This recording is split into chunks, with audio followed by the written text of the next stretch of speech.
वो कारण रूपी अमृत से इस संसार को सींच करके इसको जुड़ाओ।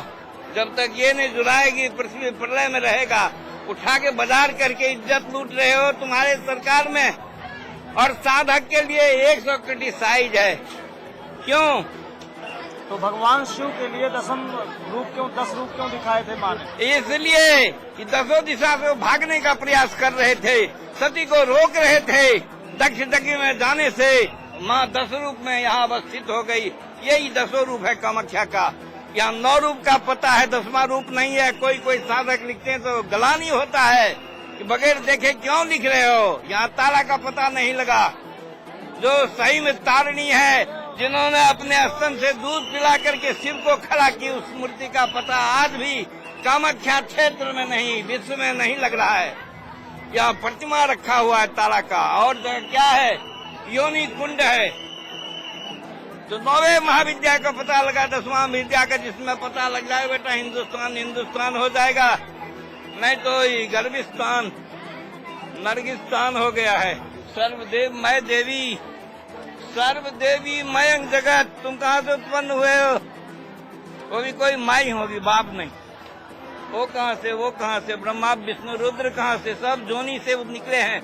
ओ महाजोनी का यहाँ पीठ है, जहाँ साधक अपने आशा को पूर्ति के लिए आते हैं। तो बहुत कठिन है। जो पूछना हो तंत्र से लेकर के जिस जगत का बात पूछना हो पूछ। यहाँ बाबा सुना है कि पहले स्त्रियाँ पुरुषों को भेड़ बकरा बना देती थी। आज भी भेड़ बकरा है। ये महारानी के पीछे कितना महाराजा घूम रहे हैं बेटा। ये आसाम का है, बिहार में रहेगा, लाठी से साले का कपाट फोड़ देगा। तो गंदा लड़का। यहाँ गंदा नहीं है, इसको मातृ रूप में देखो और समझो, ज्ञान आएगा। अगर चक्षु में दोष है, आईना में दाग है, तो मुंह बढ़िया कैसे लगेगा? आंख भी ठीक नहीं है, आईना भी खराब है, फोटो कैसा निकलेगा? उस फोटो को निकाल जिसमें शक्ति एंड शाक्त।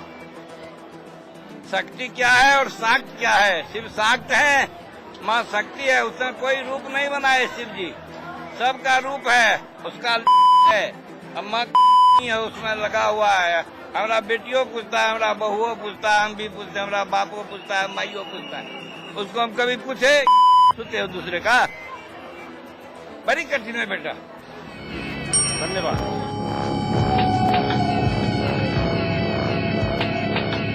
ऐसे ही किसी और अघोरी की तलाश में हम आगे बढ़े।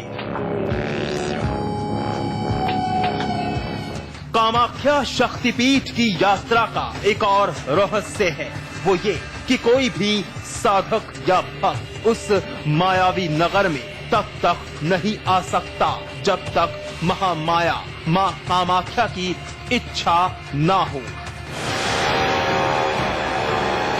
साथ ही एक और मायावी सच हमें पता चला कि नीलांचल पर्वत पर जो कोई भी एक बार चला गया, वो कम से कम 3 रात के बाद ही वापस आ सकता है। और ये भी एक सच हमें पता चला कि किसी भी पीठ का जीवन में बिना 3 बार दर्शन किए यात्रा का लाभ नहीं मिलता। और शायद इसीलिए जगत जननी मां कामाख्या अपने साधकों को 3 बार दर्शन करने के बाद ही जाने देती है।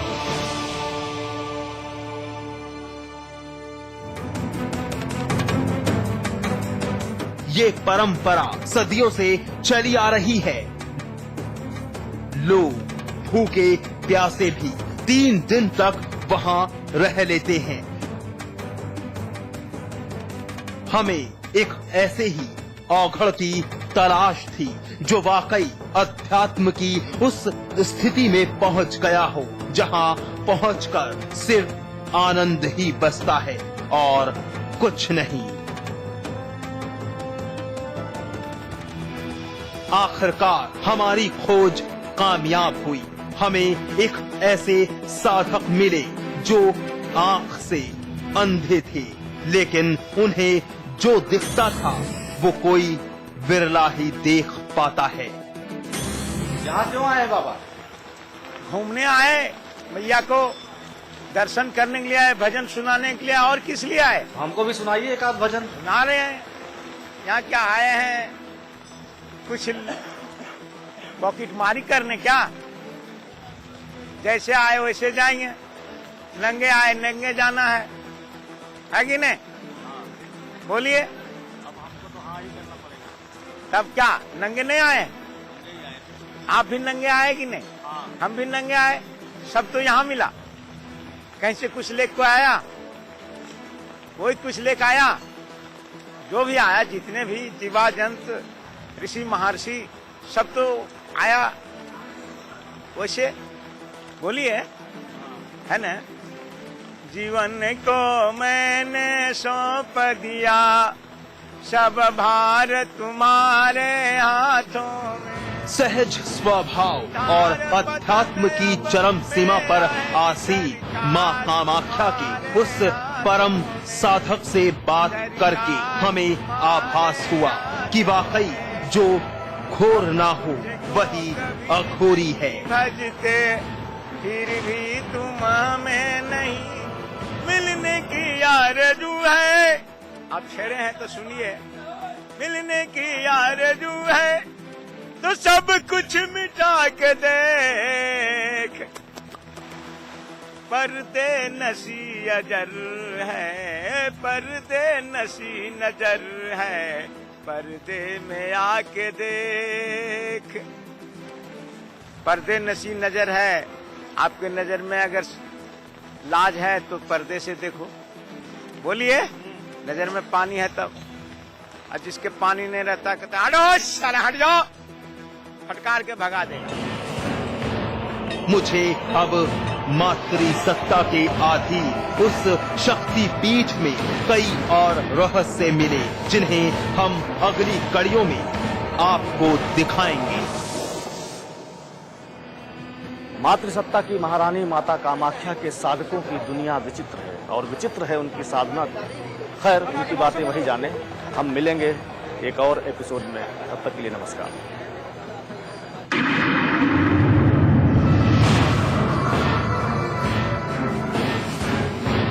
अगली कड़ी में देखेंगे कामाख्या शक्तिपीठ के गर्भगृह का कपाट खुला तो किस तरह घोर साधनाओं की दौड़ शुरू हुई और किस तरह तांत्रिकों में साधना को सफल बनाने का जोश और जुनून उनके सर पर सवार था। हर तरफ अब गुप्त साधनाओं का आलम था। औघड़ साधुओं, तांत्रिकों और कई और पंथ के साधक अब रात होने का इंतजार कर रहे थे। उस रात का जिसके घोर अंधकार में वो भयानक सिद्धियों को अंजाम देने वाले थे। वो सिद्धियां जिनके लिए वो कई साल से इंतजार कर रहे थे।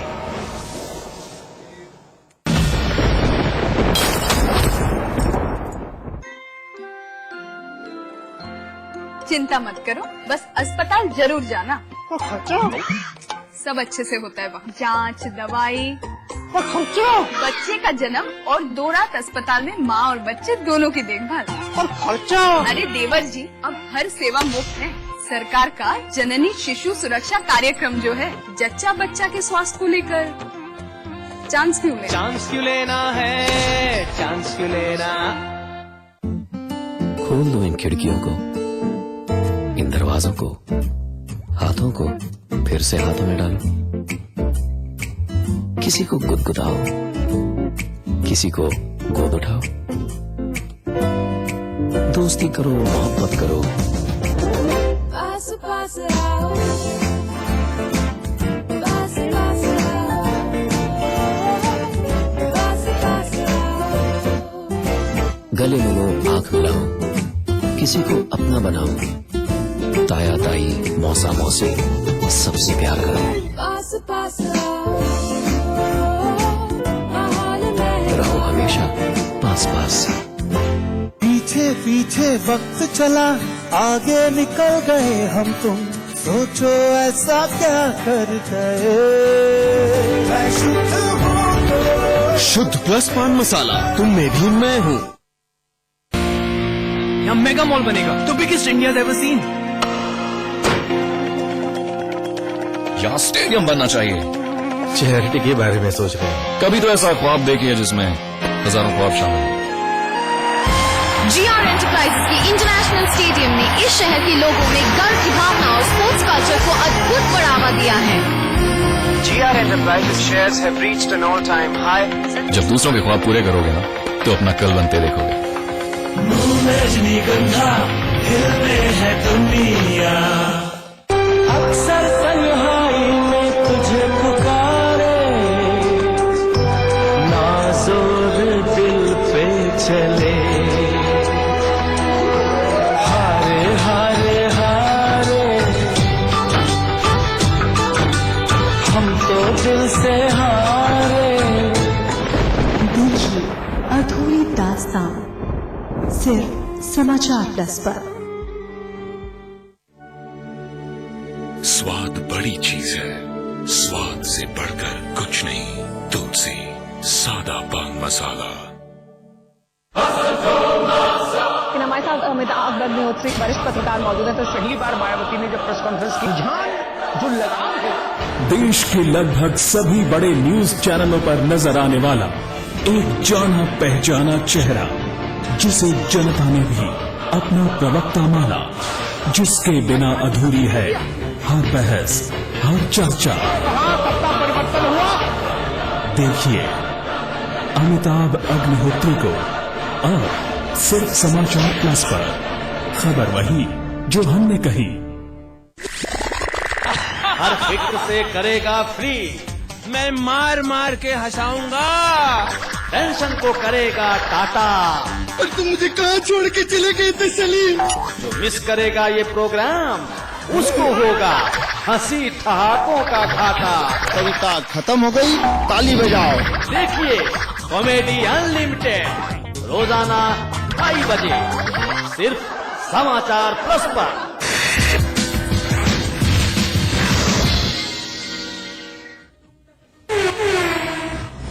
पाकिस्तान से उभरने वाले आतंकवाद के मुद्दे पर अमेरिका से समर्थन हासिल करने के बाद प्रधानमंत्री डॉक्टर मनमोहन सिंह ने नवाज शरीफ से मुलाकात की। भारत में हिंसा फैलाने वाले आतंकी तत्वों पर अंकुश लगाए जाने के मुद्दे पर मनमोहन सिंह पाक पीएम नवाज शरीफ से बातचीत कर रहे हैं। प्रधानमंत्री मनमोहन सिंह पर निशाना साधते हुए मोदी ने कहा है कि वो अमेरिका जाकर ओबामा के सामने गिड़गिड़ाते हैं, वो देश की गरीबी की मार्केटिंग कर रहे हैं। उन्होंने कहा है कि ऐसी सरकार को डूब बनना चाहिए जिसने संसाधनों के बावजूद काम नहीं करवाया। मोदी ने गांधी परिवार की भी जबरदस्त खिंचाई की है। उन्होंने कहा है कि देश में लोकशाही पर परिवारवाद हावी है, परिवारशाही लोकशाही का अपमान कर रही है। कांग्रेस पार्टी के उपाध्यक्ष ने पीएम की पगड़ी उछाल दी। ये देश संविधान के मुताबिक चलेगा या फिर शहजादे की इच्छा के मुताबिक। शहजादा पीएम का भी बॉस। दिल्ली में आज बीजेपी के पीएम पद के उम्मीदवार नरेंद्र मोदी ने जापानी पार्क में रैली को संबोधित करते हुए कहा कि आज से पहले इतनी भीड़ दिल्ली में किसी ने नहीं देखी होगी। मोदी ने कहा कि दिल्ली एक ऐसा प्रदेश है जो सरकारों के बोझ के नीचे दब गया है। मोदी ने कहा कि दिल्ली में कई सरकारें हैं, मां की सरकार, बेटे की सरकार और दामाद की सरकार, और इससे भी आगे गठबंधन की सरकार, और गठबंधन में अपने दल। गुजरात के मुख्यमंत्री नरेंद्र मोदी ने संबोधित करते हुए कहा है कि कांग्रेस उपाध्यक्ष राहुल गांधी ने दागी जनप्रतिनिधियों को बचाने के लिए मंत्रिमंडल द्वारा पारित अध्यादेश को बकवास करार देकर पूरी दुनिया में प्रधानमंत्री डॉक्टर मनमोहन सिंह की पगड़ी को उछाल दिया। दिल्ली में बीजेपी की रैली में सांसद नवजोत सिंह सिद्धू भी अपने चोटीले अंदाज में जमकर बोले। सिद्धू ने यूपीए सरकार को मुन्नी की तरह बदनाम बता डाला। यही नहीं, सिद्धू ने मनमोहन सरकार को रुपए से भी ज्यादा गिरा हुआ बता डाला। कांग्रेसी नेता राशिद अल्वी ने एक बार फिर से गुजरात के मुख्यमंत्री नरेंद्र मोदी पर निशाना साधा है। राशिद अल्वी ने कहा है कि नरेंद्र मोदी पार्टी और सरकार को अब तक नहीं समझ पाए हैं, और निशाना साधते हुए उन्होंने यहां तक कह डाला कि मोदी चीजों को बिगाड़ने में माहिर। यूपीए सरकार ने अपने दूसरे कार्यकाल की तीसरी और चौथी वर्षगांठ मनाने के कार्यक्रम पर 46.42 लाख रुपए खर्च किए। पिछले साल इस कार्यक्रम पर रात्रि भोज पर 28,96,530 रुपए खर्च किए गए, जबकि इस वर्ष 17,46,693 रुपए खर्च किए गए। सूचना के अधिकार के तहत प्रधानमंत्री कार्यालय में ये जानकारी मिली है। 22 मई 2012 को यूपीए सरकार के दूसरे कार्यकाल की तीसरी वर्षगांठ समारोह में 603 निमंत्रण पत्र भेजे गए थे और 375 अतिथियों ने इसमें हिस्सा लिया था। मुजफ्फरनगर दंगे की आग में झुलस चुकी समाजवादी पार्टी सपा की गाड़ी को फिर से पटरी पर लाने की कमान पार्टी मुखिया मुलायम सिंह यादव ने संभाली। 28 सितंबर को अचानक मुलायम सिंह ने विशेष विमान भेजकर पश्चिमी यूपी के